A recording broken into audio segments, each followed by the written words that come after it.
নমস্কার বন্ধুরা, অরিন্দমের সাথে কিছুক্ষণে আপনাদের সকলকে স্বাগত জানাচ্ছি। আজকে আমরা শুরু করতে যাচ্ছি প্রখ্যাত সাহিত্যিক নারায়ণ গঙ্গোপাধ্যায়ের একটি সুন্দর এবং দারুণ গল্প দোসর। গল্প পাঠ ভালো লাগলে শ্রোতা বন্ধুদের কাছে অনুরোধ রইল লাইক দেওয়ার এবং শেয়ার করবার। যারা এখনো সাবস্ক্রাইব করেননি তারা দয়া করে সাবস্ক্রাইব করুন। মূল গল্প শুরু করার আগে গল্পটা সম্বন্ধে দু একটা কথা না বলে দিলে একটু অন্যায় হবে আমার মনে হয়। জাস্ট দুটো কথা। 1 নম্বর, গল্পটার প্রকাশনা সময় 1968 সাল, আর এই গল্পটা দেশের সুবর্ণ জয়ন্তী গল্প সংকলনে স্থান পেয়েছে। সুতরাং আপনারা আশা করি গল্পটা পুরোটা মন দিয়ে শুনবেন। আমি আপনাদের সামনে গল্পটার মূল ধারা, লেখক যে কথাটা ব্যক্ত করতে চেয়েছেন সে কথাটা যতদূর সম্ভব তুলে ধরার চেষ্টা করছি। তাহলে এবার মূল গল্পে চলে যাচ্ছি। মূল গল্পের নাম দোসর।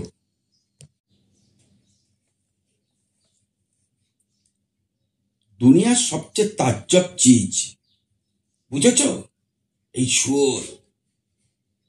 রেল স্টেশনের বাইরে নোংরা একফালি মাঠের ভেতরে একটা মাদি শুয়োর কতগুলো ছানাপোলা নিয়ে ঘুঁত ঘুঁত করছিল। সেই দিকে তাকিয়ে বাঁ চোখটা কুঁচকে আলতোভাবে কথাটা বলছিল লোকটা। তা মানুষটাকে দেখলে কেমন যেন গা শিরশির করে, একটু ভক্তি টক্তিও হতে চায়। সাদায় কালোয় মাথায় চুল, সাদার ভাগটাই বেশি। মোটা মোটা ভুরু দুটো পাক ধরা, তার নিচে এক জোড়া জলজলে চোখ। মুখখানিক এবড়ো খেবড়ো সাদা দাড়ি, দেখলেই বোঝা যায় দাড়িটা নিয়মিত রাখে না, খেয়াল মতন কামিও ফেলে মাঝে মধ্যে। নাকের বাঁ দিকে একটা শুকনো কাটার দাগ, মনে হয় সাঁওতালি তীর কিংবা বল্লমের ঘা লেগেছিল কোনো কালে। প্ল্যাটফর্মের বেঞ্চিতে গা এলিয়ে পায়ের কাছে গামছার পুঁটলিটা রেখে আধ ঘন্টা লেট লোকাল ট্রেনটার জন্য অপেক্ষা করতে করতে একটু দূরে শুয়োরগুলোকে দেখে বাঁ চোখটা একটু কুঁচকে লোকটা বলছিল, যা বলেছি, দুনিয়ার সবচেয়ে তাজ্জব চিজ হলো এই শুয়োর। পাশে বসে ভক্তিমানের মতন শুনছিল জোনা দুই চাষি গেরস্ত। কয়েক হাত দূরে সুটকেস পেতে বসে আমিও শুনছিল, কারণ আধ ঘন্টা লেট হয়ে যে ট্রেনটা আসছে তাতে আমাকেও যেতে হবে। সামনে ফাঁকা রেলের লাইন, মাথার ওপর রাধা চূড়ো পাতায় হালকা বাতাসের শব্দ। ওদিকে সাইডিংয়ে খানতিনেক কালো কালো পুরনো ওয়াগান, মালগুদামের টিনের চালে চোখ ধাঁধানো খানিক রোদের ঝিলিক, আর থেকে থেকে কাকের ডাক। আমার সারা শরীরে একটা ক্লান্ত ঝিমুনি নিয়ে আসছিল। লোকটার ভরাট আর ভাঙা ভাঙা গলার আওয়াজে আমি নড়ে চড়ে বসল। ভক্তি সত্ত্বেও একজন চাষি অবাক হলো একটু। এত জিভ থাকতে শুয়োর সবচাইতে তাজ্জব হতে যাবে কেন? কখনো সুন্দরবনের তল্লাটে যাওয়া হয়েছে? আজ্ঞে না। নদীগুলো যেখানে রাক্ষসে হয়ে সাগরে পড়ে সেসব মোহনার খবর জানা আছে কিছু? আজ্ঞে জানবো কি করে, যাইনি তো কখনো। সেই সব নোনা গাঙের ভেতর চর্চাগুলো, এলোপাথরি গাছ গাছলাও গজালো খানিকটা, কিন্তু মানুষ তো গিয়ে থাকতে পারে না। না, একে তো নোনা, তার উপর জোয়ারের জলে সবসময় ডুবে যায়, কিলবিল করে সাপ। একটা পান বোড়া একবার ঠুকে দিলে তো শিবের অসাধ্যি। আগে তা তো বটেই। তখন সেই চরে সবচেয়ে আগে কে যায় বলো দেখি? জানি নে, যায় শুয়োর। লোকটা এবার একটু হাসলো। কুচকে প্রায় বন্ধ হয়ে গেল বাঁ চোখটা। থেকে যায়? অন্য চর থেকে, ডাঙা থেকে। কি করে যায়? কেন? সাঁতরে? ওই গহীন গাং। গহীন গাং বই কি? বাঘের অব্দি সাহসে কুলোয় না, কিন্তু যাকে বলে শুয়োরের গুঁ, ওদের সাঁতরাতে দেখেছো কখনো? ঠিক কুকুরের মতন জলের ওপর নাকটা তুলে তুর করে পেরিয়ে যায় 2-1 মাইল। তা সরে গিয়ে করে কি শুয়োর? একজন চাষি একটা বিড়ি ধরাতে গিয়েও ভুলে গেল। সেখানে তো কচু কন্দ কিছুই নেই। খায় কি? কেন? কাঁকড়া। কাঁকড়া? এবার দুটি শ্রোতাই চমকালো, সেই সঙ্গে আমিও। বললাম না, দুনিয়ায় অমন আজব চিজ আর নেই। নোনা জলে এই বড় বড় কাঁকড়া দেখেছ তো? শুয়োর সেগুলো ধরে কড়মড় করে চিবিয়ে খায়। শুয়োরে কাঁকড়া খায়? একজন তখনও অবিশ্বাসী। তেমন হলে বাঘে ধান খায় শোনি কখনো? তাহলে তো পেটের চিন্তা নাই, একেবারে না। আর জোয়ারের জল এসে চর ডুবে গেলে কি করে জানো? বুনো গাছ জাপটে ধরে থাকে, মানুষের মতন সোজা হয়ে জলের উপর নাক ভাসিয়ে ঠায় দাঁড়িয়ে থাকে। খুবই তাজ্জব ব্যাপার বলতে হবে তাহলে। প্রথম চাষিটা একটু হাঁ করে চেয়ে থেকে ব্যাপারটা বুঝে নেবার চেষ্টা করল। আপনি এত সব জানলেন কি করে? খুলনা জেলার লোক না আমি। এইবারে লোকটি বিষণ্ণ হলে একটু। চোখেই তো দেখায় সব, কিন্তু পাকিস্তান হয়েই একটা ছোট্ট নিঃশ্বাস পড়ল। চারিদিকে বানের কথা বলছিলে না তোমরা? তাই শুয়োরগুলোকে মনে পড়ছিল আমার। বান বান বান। গ্রাম ডুবেছে, শহর ডুবছে, মানুষ ডুবছে, ফসল ডুবছে। যেন রসাতলে যেতে বসেছে গোটা দেশটাই। সেই যন্ত্রণা আর দুর্ভাবনা সবকটি মুখেই ছড়িয়ে পড়ল এখন।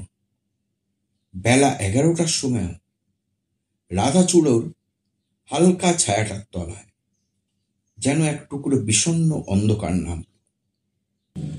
মনে হলো গোটা তিনেক নিঃশ্বাস পড়ল একসঙ্গে। চুপ করে কাটল কয়েক সেকেন্ড। যে চাষিটি তখন থেকে বিড়িটা হাতে নিয়ে বসেছিল, সে এবার সেটা এগিয়ে দিল লোকটার দিকে। আমি দূরের চোখ ধাঁধানো করগেটেড চিনের চালটার দিকে তাকিয়ে থেকেও দেশলাইয়ের আওয়াজ পেলুম। বুঝতে পারলুম ওরা তিনজনেই 3টে বিড়ি ধরিয়েছে। আমাকে ওরা চোখ দিয়ে দেখছিল নিশ্চয়ই, কিন্তু মন দিয়ে কেউ দেখছিল না। ওরা দূরে সুন্দরবনে ছিল, নোনা গাঙের দেশে ছিল। ওরা গহীন গাঙে সাঁতার কাটতে দেখছিল বুনো শুয়োরটাকে, কড়মড় করে এই বড় বড় কাঁকড়া খেতে দেখছিল। আমি সেখানে কেউ নই, ওসব আমার দেখবার কথা নয়।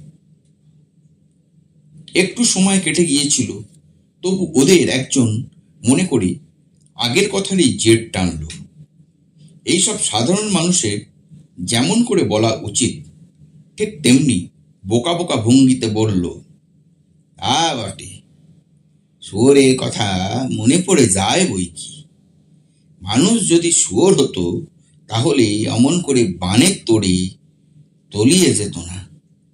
নাক উঁচু করে সাঁতরাতে সাঁতরাতে যেখানে হোক সেখানে পাড়ি দিত।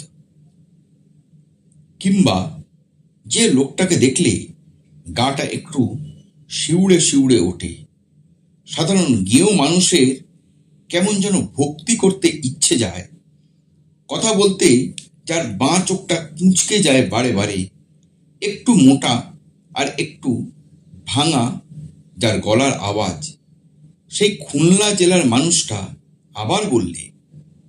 কিংবা হাতের কাছে দু একটা বুনো শুয়োর পেলে বেঁচেও যেত কেউ কেউ। বুনো শুয়োর পেলে সে আবার কিরাম কথা? এটা আমিও জিজ্ঞেস করতে পারতুম। কারণ এই সেদিন উত্তর বাংলার বন্যার সময় আমিও তো ছিলাম এক বন্ধুর বাড়িতে। শেষ রাতে জল এলো, হুড়মুড় করে তলিয়ে গেল টিনের ঘর। কে যে কোথাও উধাও হলো আমি জানিও না। লাফিয়ে বেরিয়ে একটা গাছে উঠে পড়েছিলাম। জল নেমে গেলে এক কোমর পলি আর আতঙ্কে জমাট মৃত্যুর জগৎ ঠেলে ঊর্ধ্বশ্বাসে পালিয়েছি। বন্ধু, তার স্ত্রী, তাদের ছোট ছোট ছেলে মেয়েদের খবর নেওয়ার সময় ছিল না, উপায়ও ছিল না। দিন 7 পরে অনেক কষ্টে নিরাপদ জায়গায় এসে পৌঁছেছি। যাকে সামনে পেয়েছি অনেক রোমহর্ষক কাহিনী শুনিয়েছি তাকে। আমি যদি একটা বুনো শুয়োর হতুম, এর বেশি আর কি করতে পারতুম আমি? লোকগুলোর আলাপ আলোচনায় আমার কেমন একটা অস্বস্তি হলো।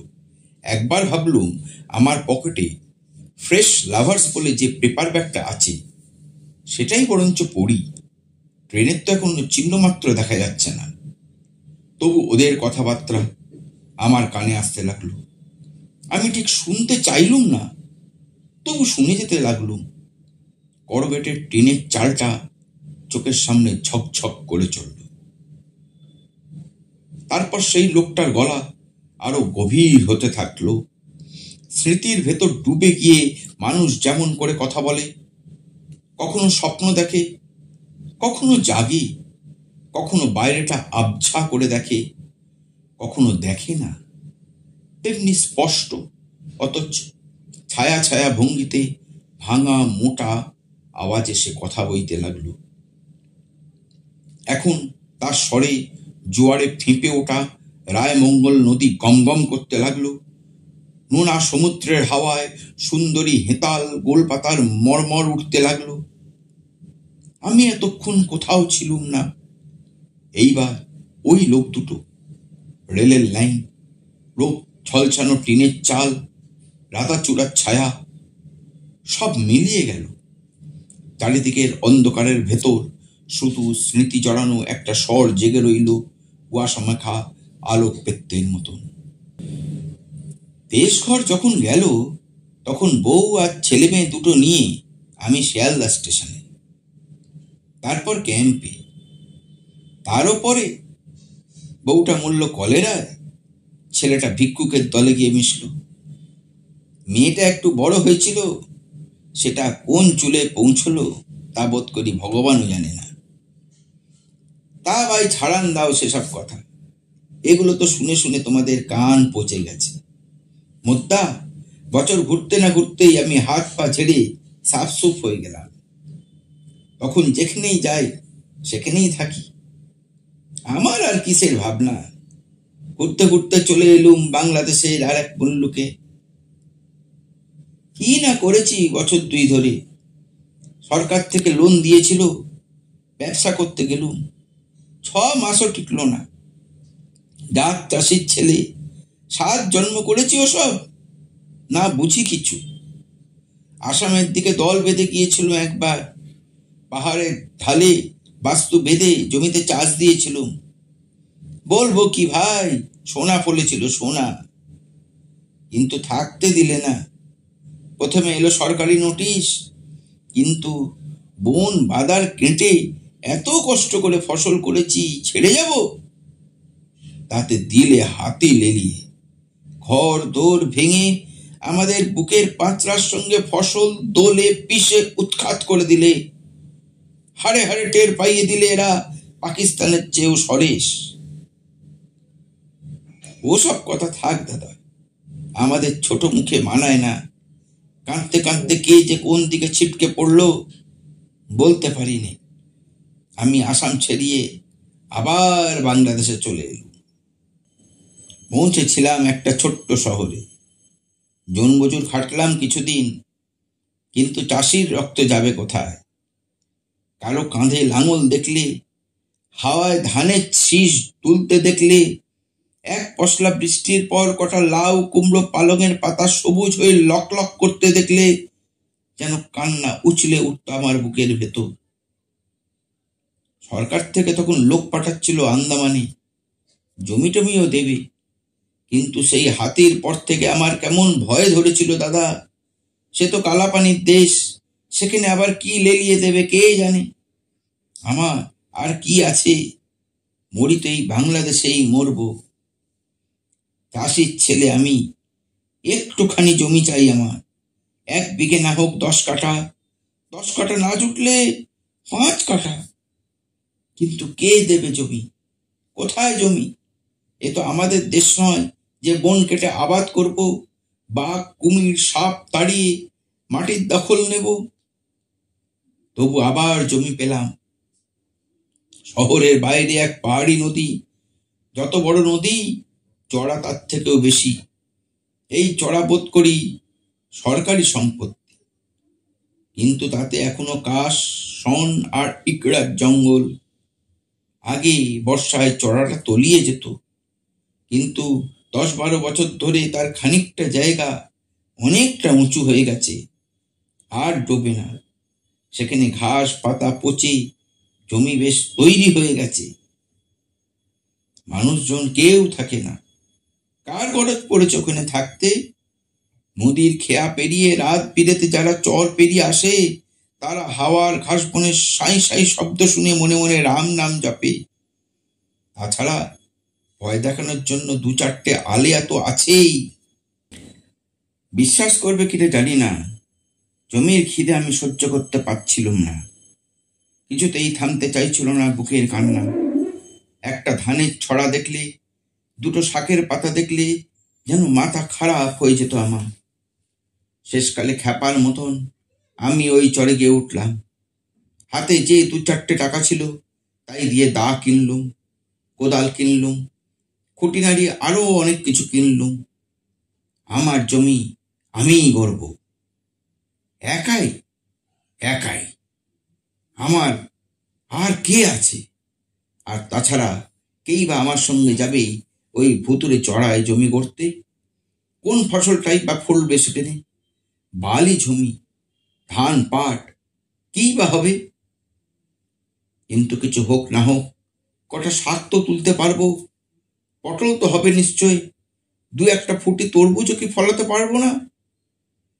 আরো 10 ঘর উদ্বাস্তুর সঙ্গে আমারও একটা হোগলার ছাপ ছিল শহরের এক টেরায়, সেটা তুলে নিলুম। সবাই অবাক হয়ে বলল, আরে কোথায় চললে? নদীর চড়ায়। সেখানে কি? জমি গড়বো, জমি। মাথা খারাপ? কি জমি হবে ওই কাশ আর শনের জঙ্গলে? জানি নে, চেষ্টা করে দেখব। ঠাট্টা করে কি বিশ্বাস করে বলতে পারিনি। একজন বলল, ওই চড়ায় পেতনি আছে। বললুম, দেশ ছাড়ার পরে বড়ে তো ভূত হয়ে রয়েছি, পেতনিতে আমার কি করবে? মরুক্ষে, সেসব কথা বলতে বলতে মহাভারত হয়ে যাবে। আমি একাই বাস্তু বাঁধলুম জমির চড়ায়। বয়স অল্প ছিল, কবজিতে জোর ছিল, মাথার ভেতরে খ্যাপামি ধরে গিয়েছিল। লেগে গেলুম জঙ্গল কাটতে। কোটা কতক সাপ খোপ মেরে শেষকালে বিঘাটা জমি সাফ হয়ে গেল। তোমরাও তো চাষি, জানো তো ভাই, মাটিতে মন থাকলে মাটি কখনো ঠকায় না। কিছু সে তোমায় দেবেই। শাক সবজি হলো, পটল হলো, ফুটি ধরলো, তখন দিনের বেলা যারা চেয়েও দেখতো না, আর রাত বিরেতে চড়া পেরিয়ে যাবার সময় যারা রাম নাম করত, তারাই দু একজন করে দাঁড়িয়ে যেতে লাগলো। বা, বেশ পটল হয়েছে তো তোমার দেখছি, এ মাটিতে শাকটাকও হয় দেখছি। এক একজন বলতো, এই চড়ায় একলাটি থাকো, তোমার ভয় করে না? কিসের ভয়? মানে জনমানুষই নেই, তেনাদের তো যাতায়াত আছে। বলতুম, তেনাদের তো কখনো দেখিনি, যদি আসেনি আলাপ করে নেব। তোমার সাহস আছে বলতে হবে, বলতে হবে সে কথা। এখানে এমন একলাটি থাকা। শুধু একজন একবার বলেছিল, পাহাড়ে নদীর চড়ায় ঘর বাঁধলে হে, সব নদীতে বিশ্বাস করতে নেই, ইচ্ছে মতন খাত বদলায়, একদিন এসে আবার ঝাঁপিয়ে পড়বে হয়তো। 12 বছর যদি ঝাঁপিয়ে না পড়ে, তাহলে আর পড়বে না। নদীকে আমার ভয় ছিল না, কিন্তু সত্যি বলতে কি, প্রথম প্রথম রাত্রিগুলোকে তেমন লাগতো না। অন্ধকার থাকলে চারিদিকটা কেমন থমথম করত। বাতাসে কাশ, শন, ইকড়ার শোঁ শোঁ আওয়াজে কেমন একটা ভুতুড়ে কান্না শোনা যেত। একটা অনেক দূরে একটা শ্মশান ঘাট, তার চিতার আগুন দেখা যেত। আরো খারাপ লাগতো তখন। অদ্ভুত আওয়াজ করে এক আধটা পোকা ডাকতো, অমন শব্দ এর আগে কখনো শুনিনি। যেদিন চাঁদ উঠত, সেদিন কেমন সাদা সাদা মরা আলোয় ভরে যেত সবটা। মনে হতো সমস্ত চড়াটা জুড়ে চিতার ধোঁয়ার মতন কি যেন একটা জমাট হয়ে আছে। বাদুড়ের ডানার আওয়াজ শুনলে ভেতরটা পর্যন্ত একটা কাঁপুনি দিয়ে উঠত। কিন্তু অভ্যেস হয়ে গেল। তারপর এমন হলো যে আঁধার রাতে এই চড়ায় আমি একলা মানুষ বসে আছি, এইটা ভাবতেই ভালো লাগতো আমার। ভাবতুম, আমিও সব পারি, সব বন বাদার কেটে এই ভুতুড়ে চড়ায় সমস্ত জমি আমি উদ্ধার করে আনতে পারি, ফসলে ফসলে ভরে দিতে পারি। এই চর কারো নয়, কেউ এর মালিক নয়, একে আমি দখল করেছি, এ আমার, শুধুই আমার। তখন চাঁদের আলোর রঙও বদলাতে লাগলো। চিতার ধোঁয়া নয়, জ্যোৎস্নার রাত্রে যেন দুধের বান ডেকে যেত। আমি দেখতে পেতুম সেই আলোয় আমার ফসলগুলো শ্বাসে আর স্বাদে ভরে উঠছে। টিপ টিপ করে ঝরা শিশিরে আরো পুড়ন্ত বাড়ন্ত হয়ে উঠছে কটা বেগুন, কটে ছাঁচি কুমড়ো। আর তখন আমার মনে হতো, এখন যদি বউ থাকতো, আমার কটা ছেলে মেয়ে থাকতো। এমনি একটা জ্যোৎস্নার সন্ধ্যায় আমার একলা ঘরের দাওয়ায় বসে এই সব ভাবতে ভাবতে হঠাৎ আমি একদিন ভয়ানক চমকে উঠলাম। একটু দূরেই ছায়া ফেলে গোল মতন কি একটা দাঁড়িয়ে। বাছুর? আরে দূর, এখানে কার বাছুর আসতে যাবে? তাছাড়া অমন চেহারা তার হতে যাবে কোন দুঃখে? এ তো অনেক মোটা, গোল, মেটে মেটে পা, ঘাড়ে গর্দানের ঠাসা, খাড়া গায়ে বড় বড় লোম, মুখের ডগাটা ছুঁচলো, তার উপর উল্টানো নথের মতন বাঁকা একটা দাঁত। দেখেই বুক চমকে গেল। প্রকাণ্ড একটা মত্তা বুনো শুয়োর। একদিন আছি এখানে, 1.5-2 বছর হয়ে গেল। এ মক্কেলকে তো আগে কখনো দেখিনি। গোটা চড়াটাই আমি ঘুরেছি, বন বাঁধা ঠেঙিয়েছি, শন কেটে এনে ঘরে ছাউনি দিয়েছি। 2-4টে খরগোশ ছাড়া আর তো কিছু চোখে পড়েনি এর আগে। সাপ অবশ্যই আছে, তা যে তল্লাটের মানুষ আমি, সাপ নিয়ে তো নিত্যি ঘর করতুম। এ হতচ্ছাড়া তো আগে এখানে ছিল না, থাকলে আগে নিশ্চয়ই দেখা হতো। এলো কোথা থেকে? কিন্তু সে ভাবনা পড়ে, এখন তো বুকের রক্ত শুকিয়ে গেল। মত্তা দাঁতালো শুয়োর, জানোই তো কি বচ্চার জানোয়ার। আচমকা মুখোমুখি হয়ে গেলে আর তো কথাই নেই, সোজা তেড়ে এসে নাড়ি ভুড়ি ফাঁসিয়ে দেবে। আমার এক পিসিমশাইকে শুয়োরে মেরেছিল, সেই কথা মনে হলে এখনো গায়ের ভেতর আমার ঝাঁকুনি দিয়ে ওঠে। বেশ ছিল একলা চড়ায়, রাজার হালে। কোত্থেকে এই আপদটা এসে জুটল হে? ঘরে একটা সাপ মারা বল্লম ছিল, ভাবলুম এনে তাক করে দি ছুঁড়ে। তারপরে মনে হলো যদি ফসকায়, প্রায় হাতির ছানার মতন চেহারা, তার উপর যা বদখদ মেজাজ, একবার ঘর শুদ্ধই উড়িয়ে দেবে আমাকে। আমি যেখানে ছিলুম সেইখানেই রইলুম ঠায় বসে, আর শুয়োরটাও একই জায়গায় দাঁড়িয়ে থেকে আমার দিকে চেয়ে রইল। নড়াচড়া কিচ্ছু নেই, যেন কাঠের পুতুল। আমি দেখতে লাগলুম জ্যোৎস্নায় ওর খুদে চোখ দুটো মিটমিট করে জ্বলছে। একটা গোল মতন ছায়া জমি আছে ওর পায়ের কাছে, আর আমার দিকে তাকিয়ে ও কি দেখছিল সে ওই বলতে পারে। একটু পরে ফোঁস করে গোটা দুই শ্বাস ছাড়ল, খুঁত করে যেন আওয়াজও তুলল একটু। তারপর আস্তে আস্তে খুটখুট করে বেরিয়ে গেল ঘরের সামনে থেকে।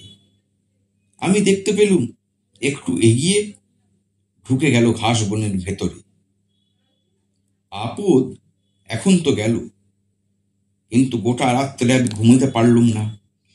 এ তো মহা জ্বালা হলো দেখছি। আমি তো আর ইচ্ছে মতন এদিক ওদিক ঘুরতে পারবো না, বলতে পারবো না আমি এখানকার মালিক, এই চর আমার রাজত্বী। এ বেটার ছেলে কোনখানে ঘাপটি মেরে থাকবে, কখন কে জানি এর মেজাজ খারাপ হয়ে থাকবে, তারপর খুঁত খুঁত করে তালা লাগাবে। যাকে বলে শুয়োরের গুণ। ঘাস কাশের বন আর এবড়ো খেবড়ো মাটিতে আমি দৌড়েও পালাতে পারবো না, ওই দাঁত দিয়ে একবারে ফালা ফালা করে দেবে আমাকে। কোত্থেকে এসছে একথা ভেবে লাভ নেই। কোন দূরের জঙ্গল থেকে পথ ভুলে কিংবা তাড়া খেয়ে এই চড়ায় এসে নেমেছে, সে ও মক্কেলে বলতে পারে। কিংবা কে যে কোথা থেকে কোথায় যায়, ভগবানের কি জানা আছে সে খবর? আমিও কি জানতুম সুন্দরবন, অথই গাং আর মেঘ বরণ ধানের দেশ থেকে সোতের কুতোর মতন ভাবতে ভাসতে এই চড়ে এসে ঠেকব? আমিও কি জানতুম এমন সন্ধ্যাও আমার আসবে যখন গাঁয়ের বিশালাক্ষী মন্দির থেকে ঘণ্টার শব্দ উঠবে না, নিম গাছের ছায়া কাঁপবে না আমাদের উঠোনে, হাওয়ায় উঠবে না বুনো ফুল গাছগাছালির সঙ্গে ফুটন্ত ভাত, কিংবা তপ্ত খেজুর গুঁড়োর পাকে চেড়ের গন্ধ, শোনা যাবে না কীর্তনের গান।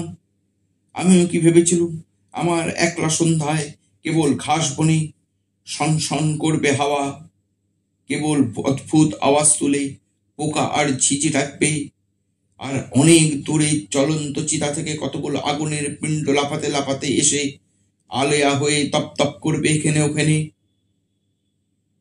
তাহলে ওর দশা আমারই মতো।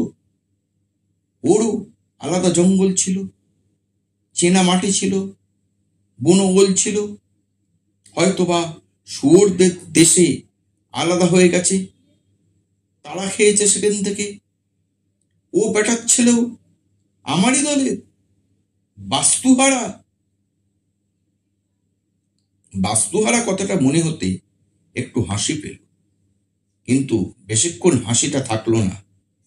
বাস্তুরা হোক আর নাই হোক, আদতে বুনো শুয়োর, মানুষের শত্রু যখন নিজের তালে আছে বেশ আছে, কিন্তু যা মেজাজি জানোয়ার একবার যদি খেপল তো পরদিন থেকে আর যাই হোক একটা দা কিংবা বল্লম সবসময় রাখতুম হাতের কাছে। চলতে ফিরতে বারবার নজর রাখতে হতো চারপাশে। আর বলবো কি হে, দেখাও হয়ে যেত শুয়োরটার সঙ্গে, কিন্তু দেখা হলেই দাঁড়িয়ে যেত ওটা। দিনের বেলায় দেখেছিল রাতে যা ভেবেছি জানোয়ারটা তার থেকেও বড়, গা ভর্তি ঝাঁটার মতন রোয়া, মস্ত দাঁতটা চকচক করছে সাদা, এখানে ওখানে কাদার চাপড়া লাগানো, ইয়া পেল্লায় শরীর।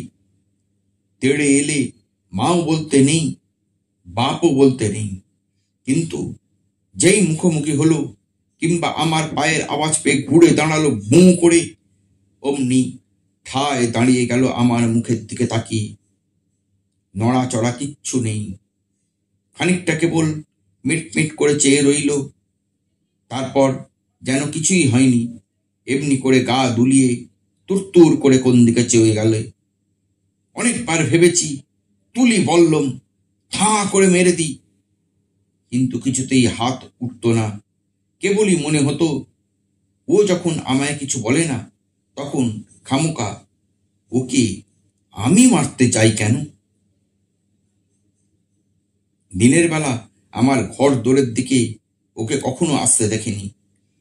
আমি ভেবেছিলাম এই এলো শুয়োর, আমার ক্ষেত টেত সব খুঁড়ে খুঁড়ে আর কিছুই রাখবে না, যে কটা ফুটি হয়েছে খেয়ে একবারে শেষ করে দেবে। তা গোড়ার দিকে একটু আধটু খোঁড়াখুড়ি করেছিল বই কি, শুয়োরের স্বভাব যাবে কোথায়। একদিন বেশি রাত্রে আওয়াজ শুনে বেরিয়ে দেখি ওই কাণ্ড। কি মনে হলো, হাঁক পেড়ে বললুম, এই মক্কেল, কি হচ্ছে ওটা? তুর তুর করে ছুলে পালালো। তারপর থেকে আর ওসব করতে দেখিনি। হতে পারে দাঁতাল হলেও শুয়োরটা ভীতু, ভালো মেজাজ, হাঙ্গামা হুজ্জত পছন্দ করে না। মানুষ তো কত রকমের হয়, জানোয়ারেরই কি রকম ফের হতে পারে না? তবু আমার মনে হতে লাগলো ওটার সঙ্গে আমার আলাপ হয়ে গেছে। এই নির্জন ভুতুড়ে চড়ায় ও একা, আমিও একা। আমার এক এক সময় বুকের ভেতর হু হু করে, মনে হয় সব ছিল, ঘর ছিল, ছেলে মেয়ে ছিল। তখন নিজের এই রাজত্ব, এই ক্ষেতটুকু, এই জমি গড়বার সুখ সব ফাঁকা হয়ে যায়। মনে হয় আমার কিছুই দরকার নেই, কিচ্ছু না। তেমনি ওই শুয়োরটাও একা, ওরও চেনা জঙ্গলটা কোথাও হারিয়ে গেছে, ওরও আপনার জন ছিল, তারা কেউ নেই, কোথাও নেই। আমি যখন ফাঁকা মন নিয়ে কোনো অন্ধকারে রাতে কোনো জ্যোৎস্নার ভেতরে দাওয়ার ওপর চুপ করে বসে থাকি, তখন অন্ধকারটা এক জায়গায় আরেকটু ঘন হয়, জ্যোৎস্নায় কখন একটা ছায়া পড়ে, ওই শুয়োরটা এসে দাঁড়ায়। তখন ওরও একা লাগে, ও সঙ্গ খোঁজে, আলোয় হোক আধারে হোক, ওর চোখ দুটো চিকচিক করে চলে। ও এক দৃষ্টিতে আমার দিকে তাকিয়ে থাকে, আমি ওর দিকে চেয়ে থাকি। তারপর ফোঁস করে যেন একটা নিঃশ্বাস ফেলে, খোঁত করে কি একটু আওয়াজ হয়, কি একটা বুঝে নিয়ে ভারী শরীরটাকে একটু একটু করে দোলাতে দোলাতে আবার চলে যায় ঘাস বেগুনের ভেতরে। তোমাদের অবাক লাগবে শুনলে, এরপর থেকে আমার আর ওটাকে ভয় লাগতো না। কতদিন ঘাস বনের মধ্যে দিয়ে আমার প্রায় গা ঘেঁষে চলে গেছে। কতবার দেখেছি কোথাও একটু কাদা জল জমেছে, খুশি হয়ে গড়াগড়ি করছে তার ভেতরে। কতদিন দেখেছি মাটি ফুঁড়ছে নিজের মনে।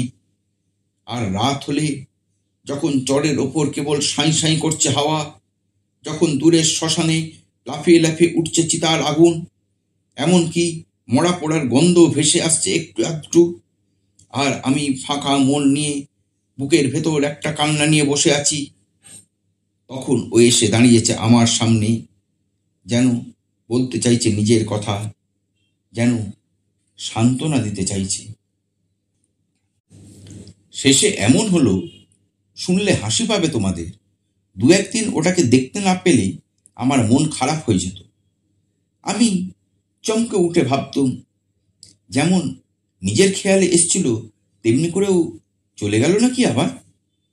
আর ভাবলেই আমার ভয় করত, যতদিন একা ছিল বেশ ছিল, কিন্তু ওটা আসবার পর কখন যেন দুজন হয়ে গেছি। ও আমাকে বুঝতে পারে আর আমি ওকে বুঝতে পারি। তখন বেরোতুম খুঁজতে, হয়তো দেখতুম অনেক দূরে, অনেকখানি জঙ্গলের ভেতর কোথাও খানিক জল কাদার ভেতরে হাত পা মেলে শুয়ে আছে। তোমরা বলবে আমাকে পাগলে পেয়েছিল, আমিও কি তা ভাবিনি?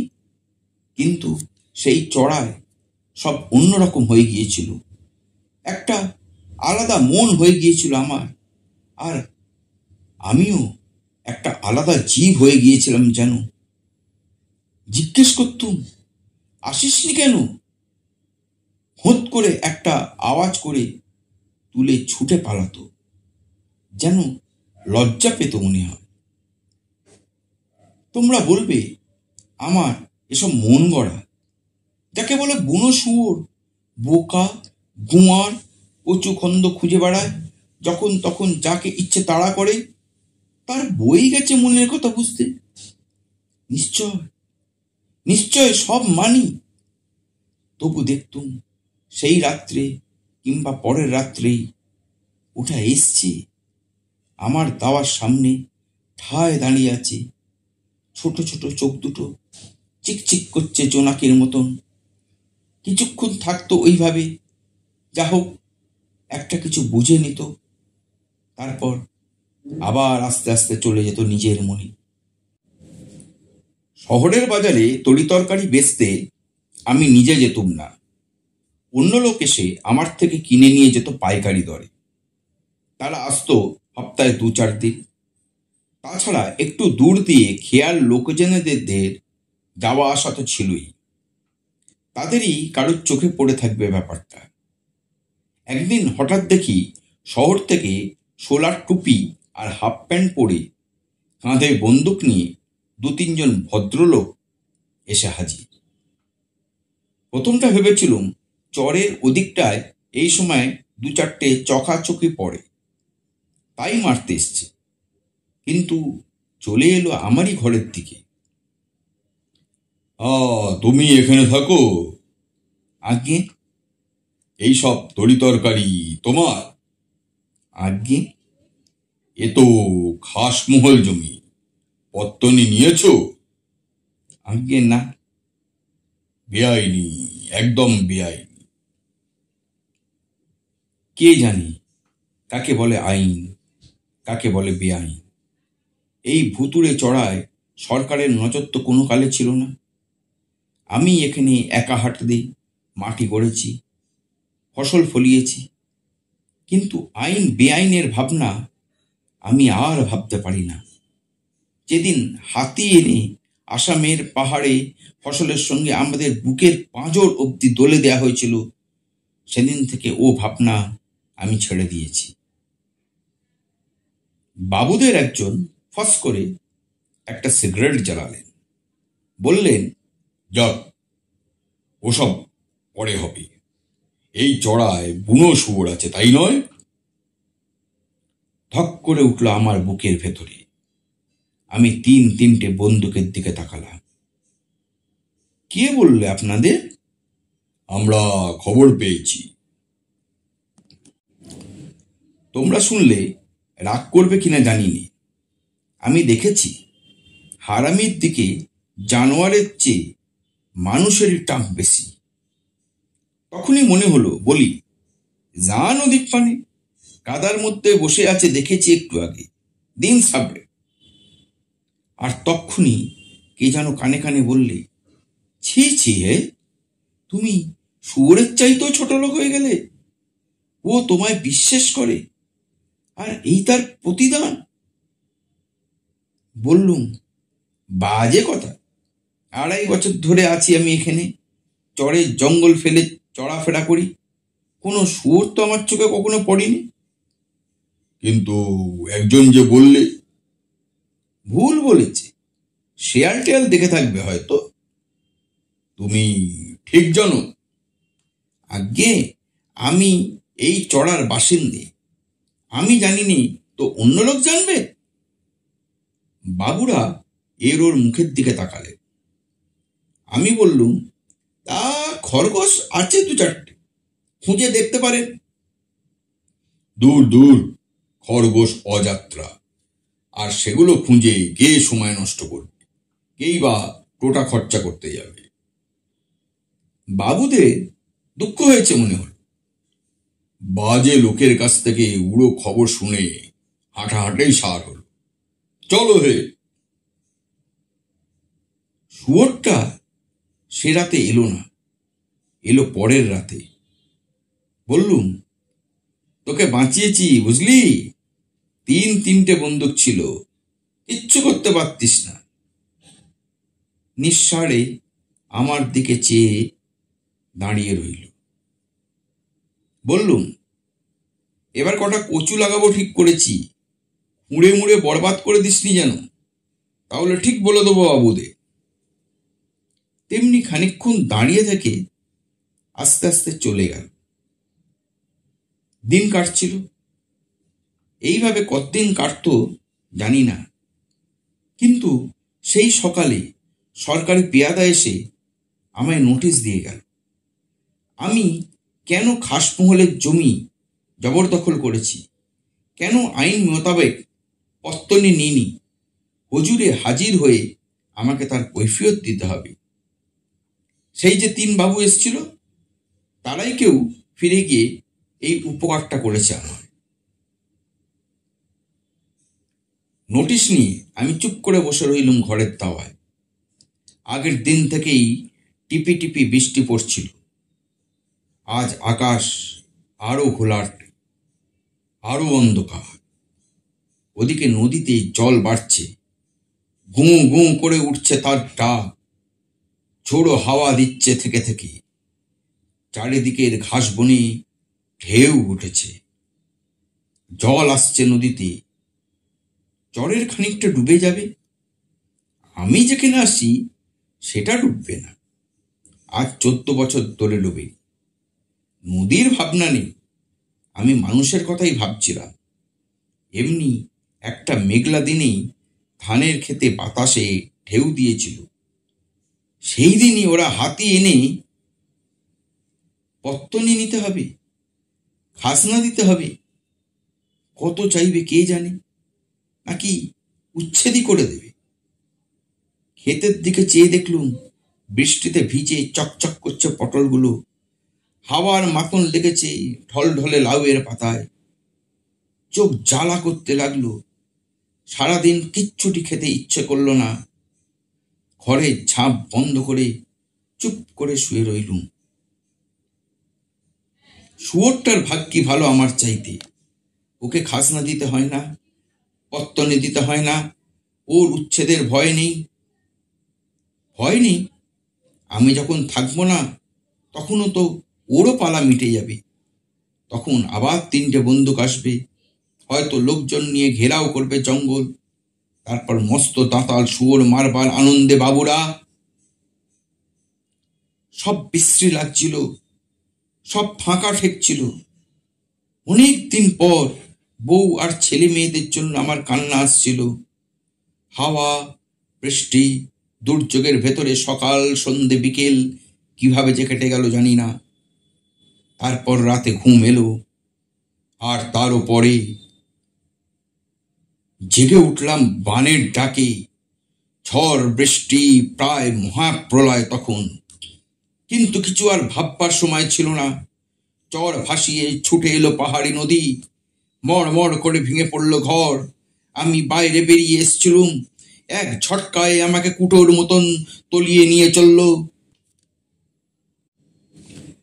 টুকতে টুকতে টের পেলুম আমার কাছেই কেমন একটা ঘোঁত ঘোঁত আওয়াজ। তাহলে দুজনেই ভেসেছি, দুজনেই আবার একই সঙ্গে বাস্তুহারা। কি করে কি হলো জানি না, আমি দুহাতে শুয়োরটাকে জাপটে ধরে মাথা জাগিয়ে তুললুম। আর সেই প্রকাণ্ড জানোয়ারটা, যার স্বজাতেরা সুন্দরবনের গহীন গাং পেরিয়ে চলে যায়, যারা সমুদ্রের মতন রাক্ষসে নদীতে ভয় পায় না, বাঘে হরিণে পৌঁছানোর আগে যারা নতুন জায়গা চড়ে গিয়ে বাস্তু বাঁধে, সে আমাকে টানতে টানতে জলের ওপর নাক তুলে সাঁতার কাটতে কাটতে সেই স্রোতের সঙ্গে ভেসে চলল। আমাকে ছিনিয়ে নেবার জন্য খ্যাপা স্রোত মরণ সাপড় দিচ্ছিল। সইতে পারলুম না, আমি জ্ঞান হারালাম। যখন চোখ চেয়েছি তখন সকাল। দেখি জোনাতিনেক মানুষ আমাকে সেঁক তাপ করছে। বললুম, শুয়োরটা? তারা বললে, কিসের শুয়োর? বানে ভাসতে ভাসতে এখানে এসে ডাঙায় ঠেকেছিলে ভাই, আমরা তুলে নিয়ে এসছি তোমায়। কোথাকার লোক হে তুমি? শুয়োরটা কোথায় গেল জানি না, হয়তো আমায় কোনো মতে ডাঙায় ঠেলে দিয়ে সেই নিজে আর উঠতে পারেনি, ভেসে গেছে। তোমরা হাসবে, পাগল বলবে আমায়, কিন্তু আমি ঠিক জানি ও যদি বেঁচে থাকতো কিছুতেই আমার সঙ্গ ছাড়তো না। আমি নিশ্চয়ই জানি আমার মতন ওরও তো কোনো দোসর নেই। সেই ভাঙা গভীর গলাটা থামল। নিঃশব্দে বসে থাকলো দুটো চাষি। আমি করগেটের টিনের চালটার দিকে চেয়ে রইলুম। আমার চোখ জ্বলতে লাগলো। একটা ক্লান্ত কাক ডেকে চড়ল রাধাচূড়োর ডালে।